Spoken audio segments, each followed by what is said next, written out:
কেরানীগঞ্জ জুড়ে অসংখ্য কারখানায় গ্যাসের অবৈধ সংযোগ, মেলে টাকা দিলেই উত্তর নেই তিতাসে। গ্যাস মজুদে আশা জাগাচ্ছে ভোলা, 8টি কূপ থেকে দৈনিক 200 মিলিয়ন ঘনফুট উত্তোলনের আশা। ওয়াসা এমডির 14 বাড়ির খোঁজে দুদক, অনুসন্ধান হবে বিপুল সম্পদেরও, আসছে রাঘব বোয়ালদের তথ্য। কাল থেকে শুরু ইজতেমার প্রথম পর্ব, আসছেন খুব মুসল্লিরা, নিরাপত্তা হুমকি নেই জানালেন আইজিপি। বিপিএল এর চট্টগ্রাম পর্ব শুরু কাল, হেভিয়ের কাবরেরার চুক্তির মেয়াদ আরও 1 বছর বাড়ালো বাফুফে।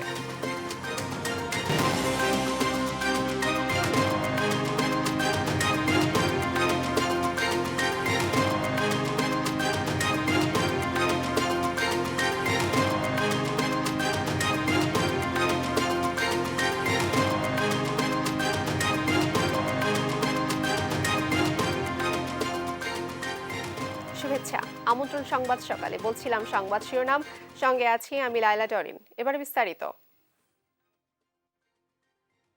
গায়েবী গ্যাসে চলছে কেরানীগঞ্জের শতাধিক ছোট বড় কারখানা। এসব কারখানায় যত গ্যাস পোড়ানো হয় তার সবই আসে তিতাস গ্যাসের অবৈধ সংযোগের মাধ্যমে। তবে এ বিষয়ে কেরানীগঞ্জের Titas gas transmission and distribution company লিমিটেডের জোনে গেলে কথা বলতে রাজি হননি কেউই। তিতাসের প্রধান কার্যালয়ের কোনো কর্মকর্তা বক্তব্যও মেলেনি। অবৈধ গ্যাস সংযোগ নিয়ে ইকবাল অনিকের অনুসন্ধানী প্রতিবেদনের দেখুন আজ প্রথম পর্ব। ক্যামেরায় ছিলেন সাইদুল ইসলাম ও সজিবুর রহমান। গ্যাসের সিলিন্ডারগুলি খালি, তবে কারখানা চলছে কিভাবে, এমন প্রশ্ন নিয়ে দেশ টিভির অনুসন্ধানী দল প্রবেশ করে কারখানার ভেতরের দৃশ্য অন্যরকম। রানীগঞ্জের পুরান ভাড়ালিয়ার দেওয়ানবাড়ি মোড়ের খানাডুলি কারখানা এটি। আগুনের তাপে লোহা গুলিয়ে তৈরি হচ্ছে বাসাবাড়িতে ব্যবহারের জন্য খানাডুলি। কারখানার প্রবেশ মুখে রাখা বড় বড় খালি গ্যাসের সিলিন্ডারগুলো আসলেই সাইনবোর্ড, তবে কারখানাটি চলছে সরাসরি তিতাসের অবৈধ গ্যাস সংযোগ দিয়েই। কতদিন ধরে চলে? আমি এসব তো কিছু জানি না, সব মহাজন ম্যানেজার জানে, আমি কি জানি। আমার কামলা, আমি কাম করতেছি। যে আমাদের বলছে যে সিলিন্ডার লাইন চলতেছে, এটা এখন কি যে চলে এটা তো বলতে পারি না। খাগাড়িঘাট এলাকার পিওর মিস্ত্রি কারখানার মালিক ফারুকের সাথে কথা হয় ফোনে। তিনি জানান গ্যাস সংযোগ না থাকায় তার কারখানাটি বন্ধ। আমি তো বলতাছি রে ভাই, আমার একেবারে গ্যাসের এখন থেকে কোনো সংযোগ করতে পারিনি, লিখে কাজ এখনো ওইভাবে পড়ে রয়েছে। আমি যদি করতে পারতাম তাহলে বলতাম, আমি স্বীকার করতাম যে হ্যাঁ ভাই আমি কাজ করতেছি। আইনি তো কায়দা দিয়ে গেছে মিটারের থেকে। আমি একটা 10 মিনিট পর ফোন দিতে। ফোন আলাপের সূত্র ধরে দেশ টিভির অনুসন্ধানী দল পৌঁছায় ওই কারখানায়। ভেতরের চিত্র, কাজ করছে কয়েকজন শ্রমিক। অবৈধ গ্যাস সংযোগের কারণে কয়েকদিন আগেই তা বিচ্ছিন্ন করে দেয় তিতাস। আবারও গায়েবী সংযোগের মাধ্যমে কারখানা চালু করে মালিক। তবে এ বিষয়ে কিছু বলতে নারাজ শ্রমিকরা। বন্ধ করে দিয়েছিল, আবার অফিসে কথা কইছিল না জানি ওটা কি কারণে বন্ধ করে দিছে? হেডি বলতে পারি না। 2 সপ্তাহ আগে তিতাস থেকে এই সংযোগটি বিচ্ছিন্ন করা হয়েছে, মালিক বলছে এই কথা। তবে গ্যাস সংযোগটি এখনো রয়েছে সচল। পুরান ভাড়ালিয়ার নিমগাছতলা এলাকায় আরও একটি খানাডুলি কারখানায় দেশ টিভির অনুসন্ধানী দল। সেখানে গিয়েও দেখা মেলে সরাসরি গ্যাস দিয়েই চলছে কারখানা, কিন্তু সংযোগ নেয়ার কোনো বৈধ কাগজপত্র দেখাতে পারেননি মালিক আমজাদ। এটা কিভাবে চালাচ্ছেন আপনি? এমনি কাগজপত্র আছে। কি কাগজপত্র আছে আমি দেখি? চুলের কাগজপত্র আছে। বাণিজ্যিক চুলার কাগজপত্র না নাই? দাদা, বাড়িওয়ালার কাছে আছে। বাড়িওয়ালা বিল দেয়? আমি হারে বলতে ডাক দিন এসে। এক পর্যায়ে মালিক আমজাদ কারখানা থেকে বের হয়ে যান। রানীগঞ্জের Titas transmission and distribution company লিমিটেডের জোন 5-এ গেলে ক্যামেরার সামনে কথা বলতে রাজি হননি কেউই। কি বলবো এদের, আপনার সাথে যোগাযোগ করে এই থ্রোতে আসতে, না এমনি এখন এখান থেকে সরাসরি বলবো ঠিক আছে সমস্যা নেই। এই তারেকবার সাথে কথা বলা বলছে পিআর হতে হলে এটা ভালো হয় আর কি, তোমার একটা পারমিশন নিয়ে তারপরে। তখন কি করবো স্যার, সাক্ষাৎকার দিব? তিতাস গ্যাসের প্রধান কার্যালয়ের জনসংযোগ বিভাগে যোগাযোগ করা হলেও 3 দিনেও কোনো কর্মকর্তার বক্তব্য পাওয়া যায়নি। আমি তো বললাম যে আমি ফোন দিব, আমি বলি আপনার এই প্রশ্ন আমি দেখাই আপনারে প্রশ্নটা আমি পাইছি। কালকে স্যার প্রশ্ন করছে, ওই প্রশ্ন উত্তর রেডি করতেছে। এখন স্যার আমাকে বলছে ঠিক আছে রেডি করুক, আর স্যার আজকে খুব বিজি। ইকবাল অনিক, দেশ টিভি, ঢাকা। ভোলা সহ গোটা দক্ষিণাঞ্চলে রয়েছে বিপুল পরিমাণ তেল গ্যাসের সম্ভাবনা। এর অনুসন্ধান করবে বাংলাদেশ পেট্রোলিয়াম কর্পোরেশন বাপেক্স। এই জরিপ কাজে ব্যয় হবে 266 কোটি টাকা। এরই মধ্যে ভোলার শাহবাজপুর ও ভোলা নর্থ নামে দুটি গ্যাস ক্ষেত্রের ৮টি কূপে ১.৫ টিসিএফ ঘনফুট গ্যাস মজুদের সন্ধান পেয়েছে বাপেক্স। ছোটন সাহার পাঠানো তথ্যচিত্রে দেখুন ডেস্ক রিপোর্ট। দক্ষিণাঞ্চলের জেলা ভোলার বোরহানুদ্দিনে 1993-94 সালের দিকে গ্যাসের সন্ধান মেলে। গত 29 বছরে পর্যায়ক্রমে আরও গ্যাসের সন্ধান পেয়ে 8টি কূপ খনন করে বাংলাদেশ পেট্রোলিয়াম কর্পোরেশন বাপেক্স। এছাড়া এখানে ইলিশা নামে আরও একটি কূপ খননের কাজ চলতি বছরের জুলাই মাসে শুরু করবে তারা। 8টি কূপে বর্তমানে 1.5 টিসিএফ গ্যাস মজুদ রয়েছে বলে জানায় বাপেক্সের এ কর্মকর্তা, যা থেকে প্রতিদিন 200 মিলিয়ন ঘনফুট গ্যাস উত্তোলন সম্ভব।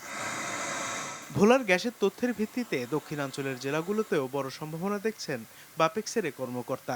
অদূর ভবিষ্যতে এই যে আমরা বললাম সম্ভাবনাময় আছে আমাদের 2D সেসমিক 3D সেসমিক, ওখানে যদি আরো সম্ভাবনাময় স্থান চিহ্নিত হয় তখন খনন করলে গ্যাস তো আরো বাড়বে, রিজার্ভও বাড়বে, দৈনিক উৎপাদনও বাড়বে, দুটোই বাড়বে ইনশাল্লাহ। দক্ষিণাঞ্চলের জেলায় আরও গ্যাসের সন্ধান পেলে এই অঞ্চলটি একটি শিল্পোন্নত অঞ্চলে পরিণত হবে বলে মনে করছেন সংশ্লিষ্টরা। নিউজ ডেস্ক, দেশ টিভি।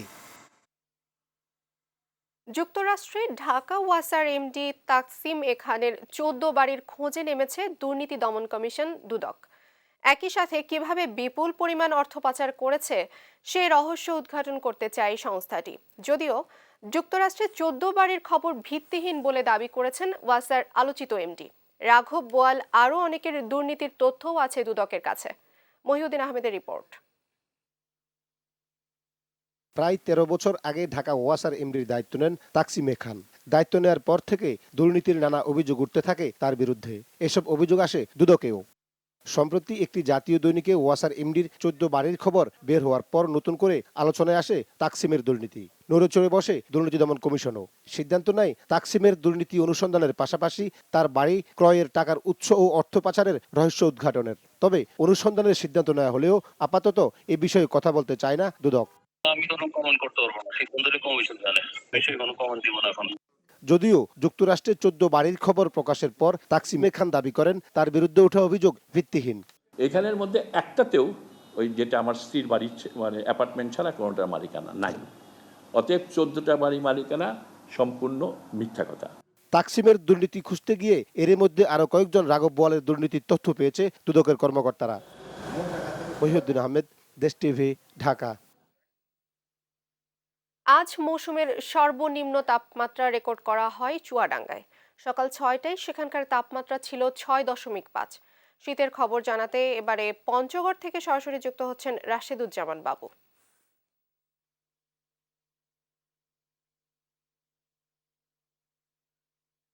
জি বাবু, জেলায় আজ শীত কেমন দেখছেন?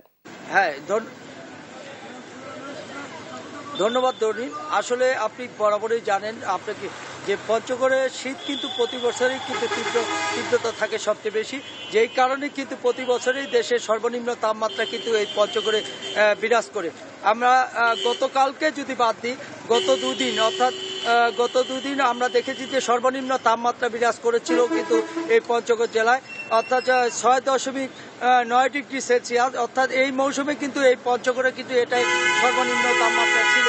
বিশেষ করে আজকে সকাল 6টায় আমরা তেঁতুলিয়া আবহাওয়া অফিসে খবর নিয়েছি, সেখানে আমাকে জানিয়েছে যে 7.3 ডিগ্রি সেলসিয়াস তাপমাত্রা রেকর্ড করা হয়েছে যে সকাল 6টায়। সেই সাথে আপনাকে জানিয়ে রাখি, আসলে সকাল থেকে কিন্তু আমরা দেখছি যে ঘন কুয়াশায় চারদিক কিন্তু ঢাকা রয়েছে। আমরা দেখেছি যে আসলে গাড়িগুলো এবং যানবাহনগুলো খুব ধীর গতিতে চলছে এবং হেডলাইট জ্বালিয়ে চলছে। বিশেষ করে আপনাকে জানাই যে আসলে পঞ্চগড় হচ্ছে শীতপ্রবণ এলাকা। সেই শীতপ্রবণ এলাকা হিসাবে আসলে আমরা যেটুকু জানতে পেরেছি যে শীতবস্ত্র বিতরণের ক্ষেত্রে কিছুটা ধীরগতি, কারণ আমরা দেখেছি যে আসলে যে পরিমাণ প্রায় 12 লাখ লোকের বসবাস এই পঞ্চগড় জেলায়, সেই তুলনায় কিন্তু শীতবস্ত্র বিতরণ করা খুবই নগণ্য। বিশেষ করে আমরা দেখেছি যে আসলে জেলা প্রশাসক আমাদের জহিরুল ইসলাম যেমনটি জানিয়েছেন যে ইতিমধ্যে কিন্তু 42,000 শীতবস্ত্র বিতরণ করা হয়েছে, কিন্তু এই জনগোষ্ঠীর এত কিঞ্চিত শীত বস্ত্র বিতরণ করা যথেষ্ট নয়। তাই যারা অসহায় নিম্ন আয়ের মানুষ তারা কিন্তু বলছে যে বিত্তবানদের এবং সরকারিভাবে যেন আরো এইখানে শীত বস্ত্র বিতরণ করা হয়। বিশেষ করে আপনাকে জানিয়ে থাকি যে নিম্ন আয়ের যারা মানুষ রয়েছে, বিশেষ করে দিনমজুর, দিনে আনে দিনে খায়, তাদের কিন্তু মানবতার জীবনযাপন শুরু হয়েছে।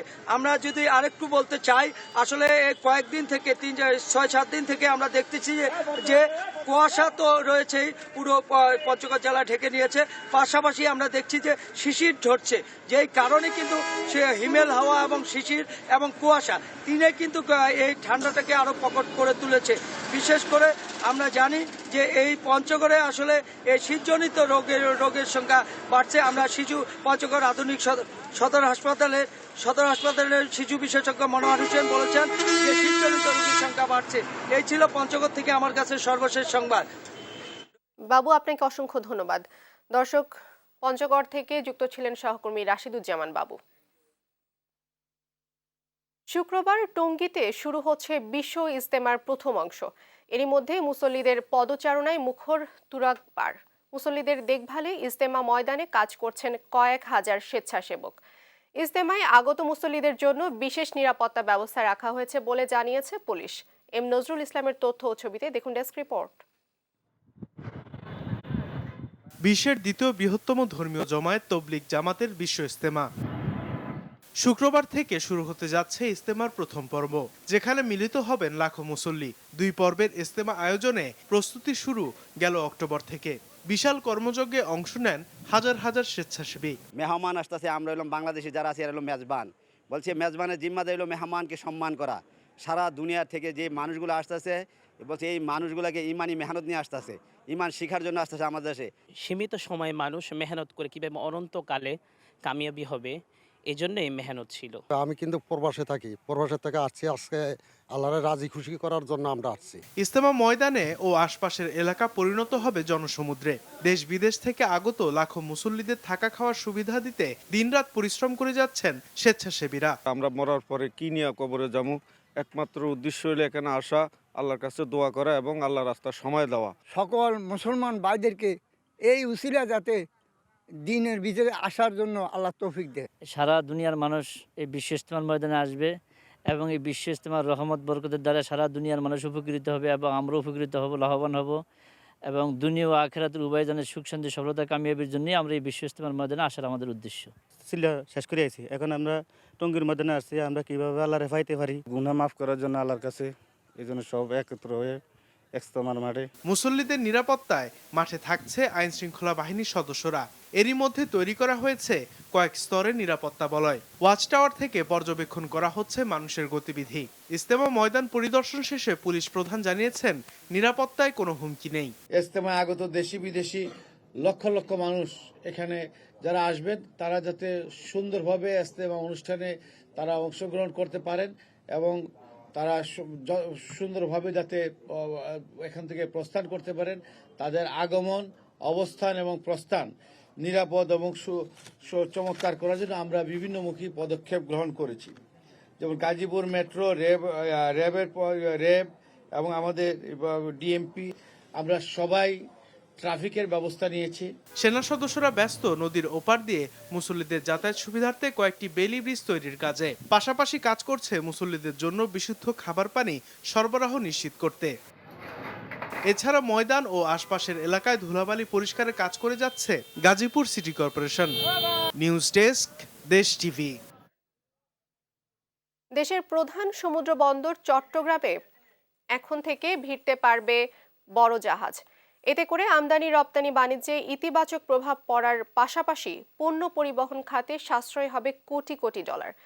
এর আগে বড় জাহাজ বন্দরে জেটিতে ভিড়তে পারত না। চট্টগ্রাম থেকে বিস্তারিত জানাচ্ছেন আলমগীর সবুজ। চট্টগ্রাম বন্দরের জেটিতে বর্তমানে 9.5 মিটার ড্রাফট এবং 190 মিটার লম্বা জাহাজ ভিড়তে পারবে। লন্ডনের HR ওয়েলিং পোর্ট নামে একটি গবেষণা প্রতিষ্ঠানকে কর্ণফুলী নদী এবং বন্দর চ্যানেলের গবেষণার দায়িত্ব দেওয়া হয়। গবেষণা প্রতিবেদনে তারা বলেছে, চট্টগ্রাম বন্দরের মূল জেটিতে 200 মিটার লম্বা ও 10 মিটার ড্রাফট জাহাজ ভেড়ার উপযোগী। ব্রিটিশ কনসালটেন্ট আমাদের এখানে কাজ করেছে আমাদের চ্যানেল নিয়ে, তো তারা রিপোর্ট করেছে আমাদেরকে, তাদের রিপোর্টের মধ্যে সেটা উল্লেখ করা হয়েছে যে চট্টগ্রাম বন্দরে যে চ্যানেল এখানে 200 মিটারের জাহাজ এবং 10 মিটার ড্রাফটের জাহাজ আসার জন্য উপযোগী। এ বিশাল আকারের জাহাজ ভিড়লে বন্দরে ৩,৮০০ থেকে ৪,০০০ কন্টেনার পরিবহন করতে পারবে জাহাজ। ফলে এসব জাহাজে আরও ১,০০০ থেকে ১,১০০ TEUs বেশি কন্টেনার পরিবহন করা সম্ভব। এতে বন্দরে কন্টেনার হ্যান্ডেলিংয়ের পরিমাণ বাড়বে, কমবে কন্টেনারবাহী পণ্য পরিবহন ব্যয়। একই জাহাজে যদি অধিক পণ্য পরিবহন করা যায়, অধিক পরিমাণ কন্টেনার পরিবহন করা যায়, তাতে করে পরিবহন ব্যয় কিন্তু কমে আসবে। সেই সাথে আমাদের যারা আমদানিকারক রপ্তানিকারক আছেন তারা কিন্তু আর্থিকভাবে লাভবান হবেন।